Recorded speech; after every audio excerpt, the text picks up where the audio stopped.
एक दुल्हन शादी वाले दिन रूम में घुसते ही चीख उठी।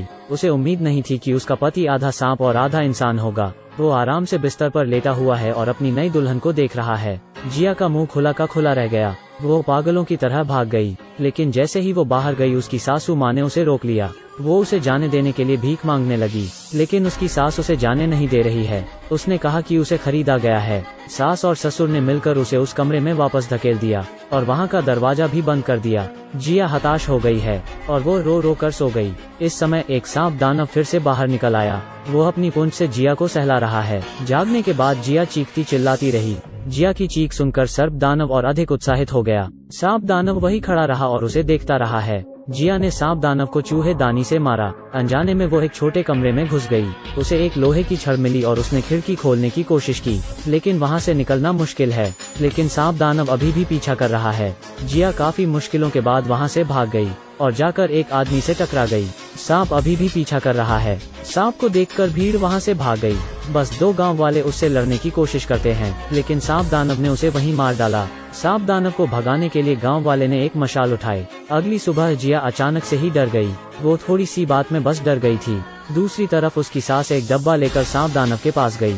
उसने उसके टूटे हुए दिल को दिलासा दिया, लेकिन सांप दानव 40 साल से अकेला है। वो गुस्सा हो जाता है, तभी डब्बे में से एक चूहा बाहर आता है। वो उस छोटे चूहे को उठा लिया। ठीक उसी समय जिया के सास और ससुर बात कर रहे हैं कि वो लोग एक नई दुल्हन खरीद लाएंगे, लेकिन तभी किसी ने दरवाजा खटखटाया। उन्होंने दरवाजा खोला और देखा कि बाहर जिया खड़ी है। वो दोनों ये देखकर दंग रह गए। उसने कहा कि वो फिर से नहीं भागेगी। वो देर रात दूध का बर्तन लेकर जा रही है। उसने चुपचाप से उसमें एक द्रव्य मिलाया। उसने दूध को सांप के बिल के पास रख दिया। सर्प दानव बाहर आया और जल्द ही सारा दूध पी लिया। उसने पीछे मुड़कर जिया को देखा। वो जब गुस्से से जिया की तरफ आगे बढ़ता है, अचानक उसके शरीर से एक चमकदार रोशनी बाहर आती है। वो कुछ ही समय में गिर जाता है। जिया मुस्कुराई और दरवाजा खोला। वो काफी खुश लग रही है। जल्द ही एक सुंदर आदमी ने दरवाजा खोला। जिया को पहली नजर में उससे प्यार हो गया। वो उसकी छाती को सहलाते हुए उससे बात करने लगी।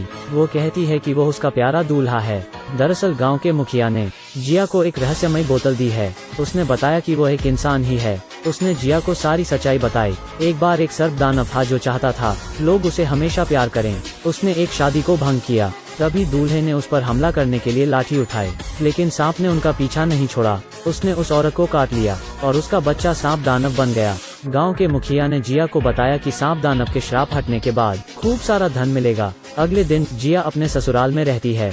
वो दोनों एक दूसरे की तरफ देखते हैं। वो अपने बेटे के लिए भोजन लेकर आई है। जिया डर जाती है और डब्बा लेकर कमरे में घुस जाती है, और जैसे ही वो अंदर घुसती है सर्प दानव उसको जकड़ लेता है। वो जानता था कि उसके साथ छल किया गया है। वो जिया को मारना चाहता है, लेकिन वो द्रव्य के असर के कारण बेहोश होकर गिर जाता है। जिया ने चुपचाप से सांप की खाल जला दी है। इसे सासू माँ ने भी देख लिया। उसने पिछली रात रखा दूध का पतीला भी देखा। उसे कुछ शक हुआ। वो सोचती है कि जिया ने उसके बेटे को मारने की कोशिश की होगी। वो फिर से उसके दूध के बर्तन में द्रव्य मिला देती है और सांप दानव वो दूध पी लेता है और सुंदर इंसान बन जाता है।